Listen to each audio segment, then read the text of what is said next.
went with it. So, are you going to sit up here too? Okay. Got to do this. Turn it on. At this point, we welcome our online friends.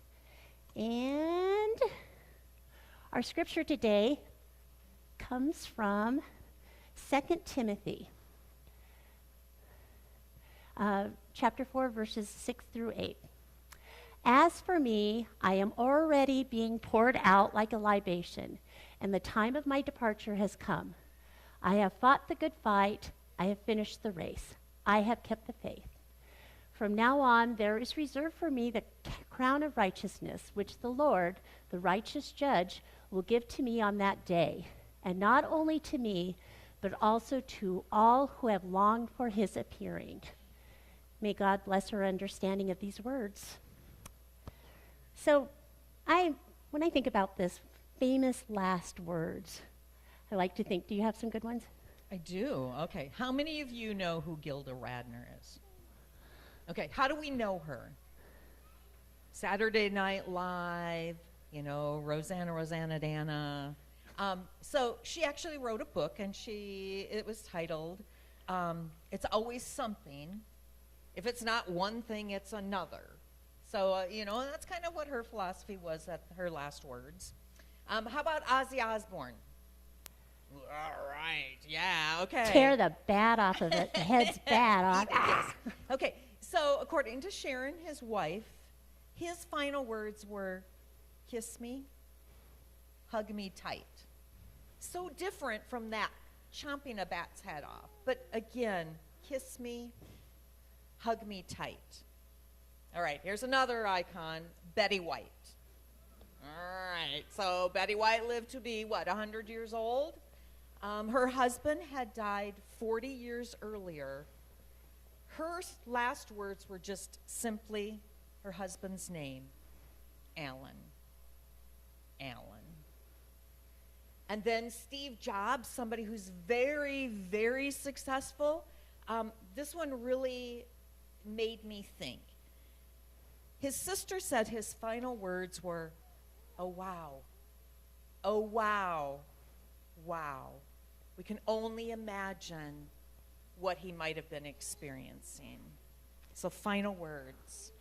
I like what John Barrymore, the actor, he died in 1942, and his quote is, "Die, I should say not, dear fellow. No Barrymore would allow such a conventional thing to happen to him." And Ethan Allen, the American Revolutionary General, he died in 1789 in response to an attending doctor who attempted to comfort him by saying, "General, I fear the angels are waiting for you." His reply, "Waiting are they? Waiting are they? Well, let 'em wait." And this one by John Sedgwick. He was a Union commander. He died in 1864. He was killed in battle during the U.S. Civil War. His last words were, "They couldn't hit an elephant at this Famous last words. This is how we know people. This is what we remember about them, right? Absolutely. So as we listen to what Paul writes, when his last words to Timothy, he writes wonderfully. But notice this distinction of what he says. He doesn't say, my life is being taken from me. He said, I'm being poured out as the time of my departure nears. So pouring out is not a loss. It's really an adding to. That's an important distinction, too, don't you think? Because pouring your life doesn't mean, it doesn't just happen at the end. We pour ourselves into everything. Someone said, show me your priorities by showing me your schedule. That's what is important to yourself. So we pour ourselves into our family, into our children, into our friends, into our church, into our work, the people around us. So that's a big question we need to ask when we live life. Who are we pouring ourselves into? Yeah. And so when Paul looks back to what, who he poured his life into, he gives Timothy 3 statements. And that's what we're going to talk about today. So, first one, I have fought the good fight. That's your verdict. So I have fought the good fight. So I think back to Gilda's comments of it's always something, isn't it? And if it isn't one thing, it's another. Life is going to give us challenges. Life is going to give us fight. Some that we choose, and then there are fights that we don't choose. As you know, both Diane and I have fought cancer. So we're both cancer survivors. Neither one of us woke up one morning and said, hey, I'd like to add cancer to my resume. Just a little. Absolutely not. I am coming up on, it was 2008 when I had surgery. 26 chemo treatments, 6 weeks of radiation, a year of hell. But it's something that you go through, something that you show up every day. When I would see people, they'd be like, Cindy, keep fighting, keep fighting. Well, you definitely had the longer, tougher fight than I did. I'm coming up on 5 years, so I can start donating blood again. Right. Woohoo! You know, I had a couple procedures done, and I was good to go. But your fight was definitely a harder fight. Well, I don't know about that, but I think that each of us has your own journey, and as we continue through this, it's important to go through that. Yeah, I think fighting, you say keep fighting, keep up the good fight. What it means is Brian and I were at the bar the other day. Surprise, I know, everyone's shocked by this. But, you know, we're having lunch, and they have the screens up there, and it's on ESPN, and there's a sports show with a closed captioning on, and something caught my eye.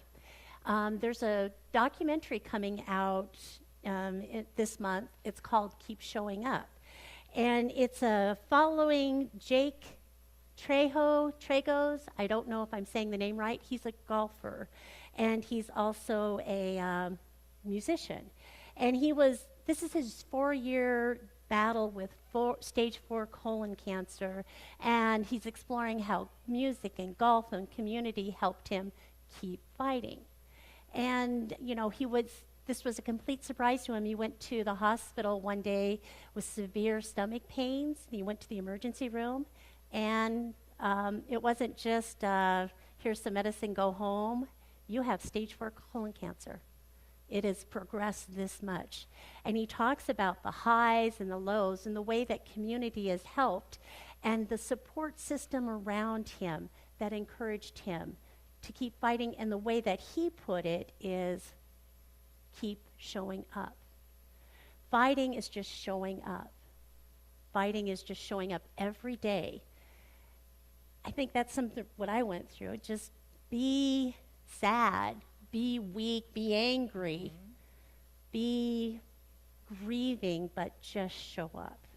Yeah, and, you know, I think that that's the hardest part, is that my fight, and, you know, it could be anybody's fight, isn't just about the illness. It wasn't just about the cancer. It was some days just getting up, making it through the day, trusting God that I could come back and do it again tomorrow.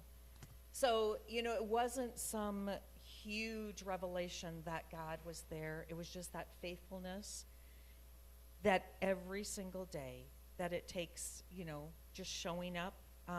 You know, I stayed in the fight. I showed up. And it can be just that easy to just keep going every single day.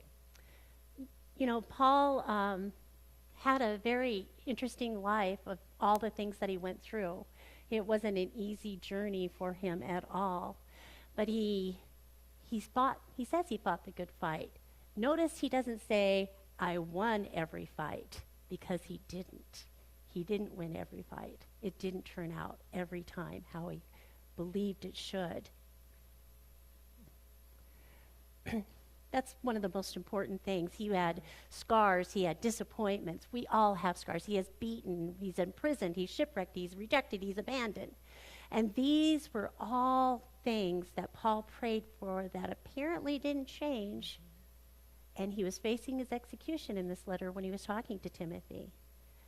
And at the end, he could say, I stayed in the fight. And we're all fighting something, and we're all fighting something every day. It could be relationships. It could be holding on to a marriage. It could be our children. It could be losing someone close to you. It could be mourning. It could be grieving. And it could be job related. It could be worrying about your child. It's maybe fighting loneliness. Everybody is fighting a battle we never see. Yep. So maybe our message today isn't just about you better win, you know, but maybe it's stay in the fight. It doesn't, like Diane said, it doesn't mean that we're going to defeat and win every challenge. It doesn't mean that we're going to solve every problem. And it doesn't mean that what we pray for is that we're going to get every outcome that we want. Sometimes, again, it just means refusing to let what happens to us take away in what we believe. Right. And just keep showing up. God doesn't require perfection. Amen, right? But man, just keep trying. And our church's name is New Day, because every day is a new day to keep going, to keep showing up. Yeah.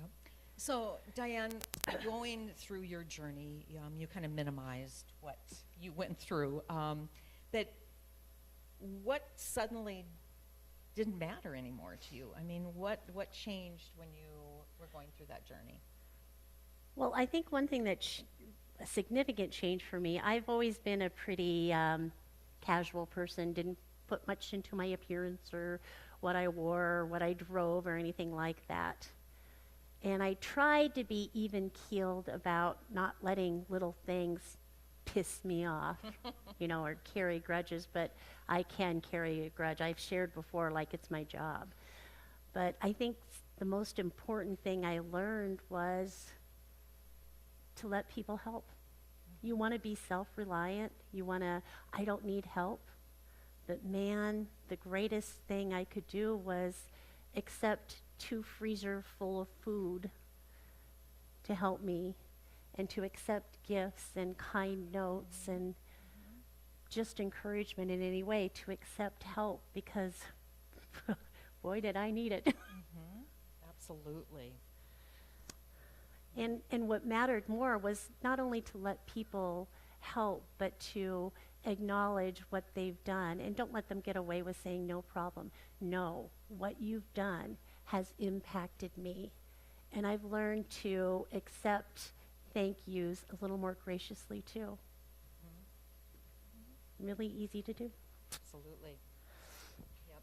I think that what for me is very similar is that, you know, just the humility of I do need help, and that it's okay to accept that. Any one of you have gone through life-changing events. You know what that does to you. All of a sudden, it doesn't matter that, you know, my shoes don't match my shirt, or my earrings aren't, they're silver and I have a gold ring on. You know, those little things don't matter. It's one of those things that of course, we don't recommend, you know, if you can avoid it, absolutely. But the things that you learn about, and I think that all of you who have gone through a life-changing event can relate to that, is that what matters now, things that may be just ordinary, our Sunday family dinners, how important those became. So I think that, you know, all of us, you know, take a look at that and see that, again, those small things, time, the people in our lives, family, and what's just a normal day. You know, those are the things that you really start to reflect on. And I think Paul got that too, you know, just everything, but also understanding that time is really precious. You aren't guaranteed a certain amount, right? So when you realize that, you start asking different kind of questions. It's not how much do I have, but it's what am I doing with what I do have right now? And so this was just a small portion. This is just a chapter in our lives. We have so much more. You know, everybody is just like, Jesus, what a sermon here, you know. It's like, this is just one chapter. You know, so with us, our appointments stopped. You know, I'm going back once a year now instead of every week or every 6 weeks. Following Jesus didn't stop when my treatment stopped. Just like your things, you still have to live, and you know you're going to face challenges. But that's where Paul's second statement comes in. So the second note, I have finished the race. So last week, I don't know if you remember, I talked about Nemo. So there's another really important character in that movie that we really didn't talk about. That crazy little blue fish, and what's her name? Dory. Dory. So, and what is she known for? What does she like to say? Keep swimming. Just keep swimming, just keep swimming. Yeah, that's a really good theology, actually, you know, when you think about it, keep going, keep swimming. Well, and I think that maybe Paul was trying to use that story or that message. We just got the grown-up version. You know, I kind of like that. Just keep going, just keep swimming. I like to think of Dory. Keep following, keep trusting. Take the next step. Keep swimming. You know, basically run the lap that you're in. Again, because most races, whether it be our life or whatever race, aren't finished in one heroic moment. They're finished one step or one swim at a time. And, you know, that's the hardest part, isn't it? Starting something new can be super exciting. I mean, it's just exciting. 21 years ago, New Day started, and there was a lot of enthusiasm and excitement. And when we broke ground to build here, oh, so much excitement.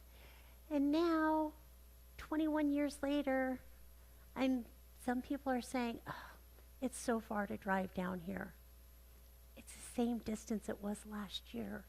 I'm not sure what's different. Starting something new is exciting, but the hard work is every day keep showing up. There's somewhere between the starting line and the finish line where you just get tired and think, is it worth it? You know, I get discouraged. I do too, and things don't turn out the way you think that they should. And prayers aren't answered. Absolutely. Yeah. And you look at, like Cindy said, you run in your own race, and you look at someone else's and think, oh, that looks like a cakewalk. I could do that much better. That's not good. Yeah. Well, and for me, that's a big one. Comparison. You know, don't ask my husband because he's like, it doesn't matter. You know, I failed that test, but hey, nobody else got a good grade. You know, he brings that up several times, you know, because that was my thing in college. If I didn't do well, nobody else did. You know, it's that comparison. And so Paul, you know, God didn't ask Paul to run Peter's race or Timothy's race. He asked him to run his own race. And so that's, you know, really a reminder is that you're here to run your race, not mine, not Diane's. And he's asking you to faithfully run that race that's put in front of you. You know, I sometimes think we look at extraordinary people on the global stage that do enormous and wonderful things, like Mother Teresa did her life dedicated, or Gandhi, or all these big, big things that people do. And we're like, well, I'm just the 60-year-old woman in Sioux Falls. What can I do? We easily discount the importance of the little things, of being kind, sharing with other people, being kind to a stranger, swallowing, encouraging, just showing up every day, like keep showing up, but also letting people see God through you, letting people see and experience love. So I don't know if you're an SDSU fan. It was a pretty big weekend for us. Does anybody know what happened on Saturday? Charles is in the nursery, otherwise he'd be like, Oh, oh, yes, I know, I yes. know. Okay, so it was the NFL's Hall of Fame, and our very own Adam Vinatieri was inducted. So woohoo! So here's a boy who played peewee football. You know, he was born in Yankton, but he was raised in Rapid City. He went and he played football at SDSU, and then nothing. He wasn't even drafted that first year. He had to sign as a free agent. 24 NFL seasons later, 4 Super Bowl champions. He holds the highest leading scorer of the NFL. He was inducted into the NFL Hall of Fame. What a finish. Is that pretty crazy? It's pretty good to get. From somebody from Rapid City, he's only like the third only kicker to be inducted into the Hall of Fame. So we talk about showing up. We talk about that race. Think about him. So I watched his acceptance ceremony, and he thanked his dad for being there. He thanked his dad for taking him to practices, for showing him faith, for showing him that perseverance. But think about all those kicks that he did, all that practice, all those moments of maybe just kicking a field goal or, you know, just kicking, we won't talk about missing, but just all of those small moments. So again, ordinary days, the practice, and thinking what it can turn into. And it's like faith. We remember the big moments. But a faithful life is mostly made up by the small things that happen every day, ordinary days. Getting up, my dad's wife, Lorraine, would say, always make your bed, first thing right away. But it's showing up, it's praying, it's forgiving, it's loving, it's showing grace, it's helping somebody else. It's coming to church, it's caring for your family, but it's caring for the community. Doing the right thing when no one's even watching is what I tell kids. Do the right thing when no one can see it. Yep. Small things repeated over a lifetime. Okay. So you know we are Vikings fans, you know, because we're talking about football. Just get it right out there. And you should probably acknowledge the fact that we are indeed. Does anyone want to take a guess? What team? Yeah, we're definitely Vikings fans. Yep. So if being a Vikings fan, wearing our shirts, if this isn't an illustration of having faith. Because every year, what do we say? This could be the year. This is it. This is going to be our year. Every season, every year. Well, do we have a new quarterback? A new never hope? won a Super Bowl, not even one time. This Yep. could be it, though. So it's less of a finish the race and more the fight, the good fight, I think, for Yep. the Vikings. Yeah, keep that faith, you know, and even though we're joking about that, it's really, you know, about hope. Hope that we're looking forward. Hope that our story is not over. Our Christian hope is much, much deeper than hoping that the Vikings will finally win a Super Bowl. Our hope is based on, again, who's waiting at the finish line? You know, I've often, over the decades, wished I could be a different kind of fan. But that next note, and Cindy has referred to it, run the lap you're in. You can't wish away your circumstances. You can't wish away who you are. Run the lap you're in. Just do your best you can every single day. Yep. So when we hear about the letters from Paul, Paul knew that his departure was near. Most of us don't have that knowledge. We don't know how many laps are left on our race. And maybe we're not supposed to. We're simply supposed to run the lap that we're in. And so, you know, I think that this thought has just really become more real for us personally? It's been a crappy year for Yeah. mother-in-laws, right? Yep. And so, as you know, Brad lost both his mom and his dad earlier this year. Diane just lost her mother-in-law. So we've talked a lot about legacy. We talked and we realized that races actually do end. And I think that that's what leads us into our third statement, and maybe the most important one. I have kept the faith. Paul says, I have fought the good fight. I have finished the race, and then I have kept the faith. We think about what Paul has lost in his life by this point. He lost his freedom, his comfort, his security. Friends had abandoned me, and he soon would lose his physical life. But there is one thing that he hadn't lost. And what is that? His faith. And so, Diane, how do you keep and hold on to your faith when we don't understand maybe what God is doing?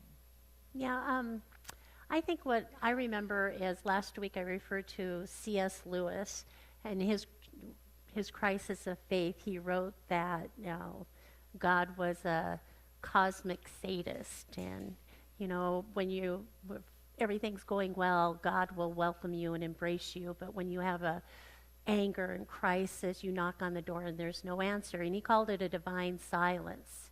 And he came to know it more as a compassionate pause. So it really makes you think, what is at the heart of the matter? Is this something I can control? Is this something that only my reaction is the only thing I can control? Then it better be something I'm proud of, something positive. Keeping the faith doesn't mean everything is going to go well in your life and it's not going to be perfect. And it doesn't mean you're not going to get pissed off at people or angry or hurt or crying and railing, but it just means you keep showing up. Yes. And so you can struggle, but you can still believe. You can grieve and be upset and still believe. You can be frightened, all of these things, and you can still believe. Sometimes I even say, God, I don't understand this. What's going on? But I still keep the faith. Sometimes faith isn't holding on to God so much as just letting go. Yeah. Well, and again, discovering, like we talked last week, is that God, he hasn't let go of us. So I think we've all had a chance to recognize that, when we lose people, there's something you remember, something you keep with you about them. And I was very close to my grandmother when I was little. I'd spend her dates off, her Fridays off. I would stay with her, and she'd do all of her housework, the vacuuming, the dusting, the ironing the shirts, the changing the bedding, the stuff for bowling league. She was a secretary. All of that she would do, and I would help her. It was great. Mm-hmm. Yep. So now that you're a grandma, and I appreciate that's a lot of work, because I know I was not helpful to my grandmother no matter how much she said, because she's making the bed and I'm laying on it and she's putting the sheet over me, and we do that a number of times, and I'm dusting and asking Grandma about every ornament like I do every week, even though I know exactly what it is, and I'm sitting on the chair as she's moving it to vacuum underneath it, and I'm matching socks wrong, and I'm she's letting me iron Grandpa's handkerchiefs. She ironed my grandmother's handkerchiefs. But all of that, she always had time for me. Time was important, and she gave it. Yeah. And so even though we have a loss, there's legacy. And again, legacy doesn't have to be some big, huge thing. It can be looking at a handkerchief and remembering that my grandmother ironed. For me, my mom used to make sure that she knew exactly when she was talking to you. And so seeing that in my grandchildren or something, and I'm like, oh my gosh, that legacy, it's in their DNA. You know, again, how they love their family. You know, when you see something, you're like, oh my gosh. Brad says I have Lizisms. So my mom's name was Liz. And so sometimes when I do things, he's like, especially mispronouncing words or things like that. We call them Lizisms. Again, part of her legacy. Yeah, they're gone. But again, they've poured into us, and it's still there. I like that. They poured something into us. And this brings us back to Paul and Timothy. Paul's race was ending, but you know what? Timothy's wasn't. Paul poured into Timothy a faith, everything that he knew, into Timothy. So again, legacy is what we leave in people. We're reading Paul's letter, 2,000 years Over 2,000 later, years ago, yeah. and his influence is still there. So I think that, again, when we talk about, it isn't what we leave for people, but what we leave in people. And I believe that's our note. Legacy is what we leave in people. Mm-hmm. And it comes with remembering, is understanding who poured into you, who gave you what you are and what you believe in. Yep. So everyone should take a moment. I think that, yeah. Everybody kind of take a minute and think of somebody who maybe has already finished their race. You don't have to say their name. Picture them. Who poured into you, and what did you learn, and what did they leave in you? It might be faith, it might be kindness, it might be silly songs, sing to in a hairbrush, it might be generosity or a love of family or care. And now turn that question around. Who's running behind you? We talk about our children, our grandchildren, people in our congregation, neighbors, coworkers. What are you pouring into them? Because whether we realize it or not, we are pouring our lives into someone every day. So when we talk about Paul's hope in receiving the crown of righteousness the Lord would give him, given to him by Jesus, that's where Paul's hope is not in Paul, not even in the legacy, but what Paul is leaving behind. His final hope is Jesus. And that changes how we face the finish line, right? Because we're running towards someone. We're not running away, we're running towards someone. And that changes everything. And I think that that's how Paul can talk about death and not sound defeated. He's sitting in prison, his execution is approaching, and somehow this man sounds freer than people, than the people who are guarding him, because Paul knows where his race ends. So now it's our turn. Jesus handed the faith to Paul on the road to Emmaus. Paul handed it to Timothy. And someone handed it to you and I. And now it's our turn. Our race isn't finished, so however much time we have left, live it well. Let's pour ourselves into things that matter. Fight the fights worth fighting. And when we're tired, keep swimming. Yep, maybe Dory had it right. Just keep swimming. Just keep swimming. Just keep showing up. Yep, take that next step. Say that next prayer. Love the person in front of you and continue to run the lap that you're in. And keep the faith. Absolutely. Because the question isn't, how long will I live? The better question is, will I live it well? Will I have and fight the good fight? Will I finish the race given to me? And will I keep the faith? And when my race is finished, what will I have poured into people coming behind me?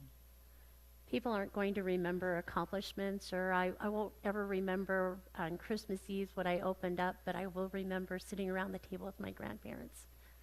I'll remember that. Yep. Just like Timothy carried forward what Paul poured into him, we are carrying pieces of people who poured themselves into us. And that's a life well lived. Fight the good fight, finish the race, keep the faith, and leave behind something that points people towards Jesus. Because Paul's race has ended, Timothy kept running. And now It's it's our our turn. turn. Will you pray with me? Loving and gracious God, not all races are fast. Some are marathons and some end too soon.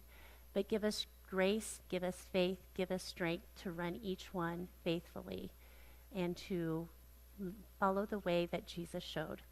Will you join me in our New Day prayer? Holy God, our days and times are in your hands. Help us to set aside fears of the unknown, of what we can't control, to walk in faith and trust with you. We ask for the courage to live boldly, for the grace to forgive ourselves and others, for the audacity to pray, believing that you hear and answer us. Give us a spirit of expectancy, of watching for your presence in our lives and the world and responding to it in faith, hope, and love. For the sake of your Son, our Savior and friend, Jesus Christ. Amen. I'd invite you to stand and we'll say our New Day Creed together.